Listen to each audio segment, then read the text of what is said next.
Assalamualaikum. Hari ini kalian akan belajar pokok dan gagasan pendukung.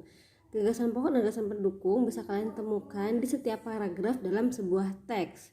Paragraf adalah gabungan beberapa kalimat.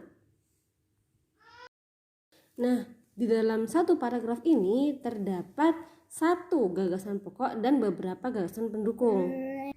Gagasan pokok disebut juga dengan gagasan utama yang memiliki arti suatu ide utama yang dibahas dalam suatu bacaan, baik berupa kalimat inti maupun pokok paragraf.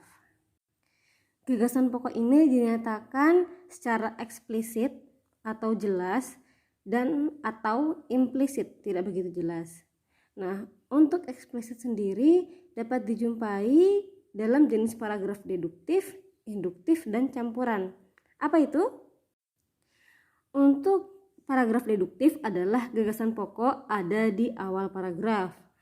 Induktif, gagasan pokok ada di akhir paragraf. Dan kalau campuran, gagasan pokok ada di awal dan akhir paragraf. Tapi kalian akan sering menemui jenis paragraf yang deduktif. Kalian akan sering menemui ini. Bagaimana dengan implisit? Kalau implisit itu penyampaiannya tidak begitu jelas. Kenapa? Karena gagasan pokok terdapat pada seluruh kalimat dalam paragraf.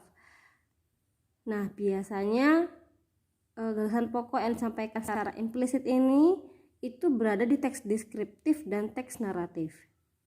Dan sekarang kita akan beralih ke gagasan pendukung. Gagasan pendukung juga bisa disebut sebagai gagasan penjelas. Seperti sebutannya, gagasan pendukung atau gagasan penjelas itu fungsinya untuk menjelaskan atau mendukung ide utama atau gagasan pokok. Karena fungsinya menjelaskan, otomatis gagasan pendukung itu lebih dari satu kalimat. Dan biasanya terdapat di kalimat kedua atau seterusnya setelah gagasan utama. Lalu bagaimana nih cara kita menemukan gagasan utama dan gagasan pendukungnya? Yang pertama, kalian harus baca teks dengan cermat. Kemudian kalian temukan kalimat intinya untuk menemukan gagasan pokoknya. Lalu setelah itu kalian temukan lagi kalimat penjelas untuk menemukan gagasan pendukungnya.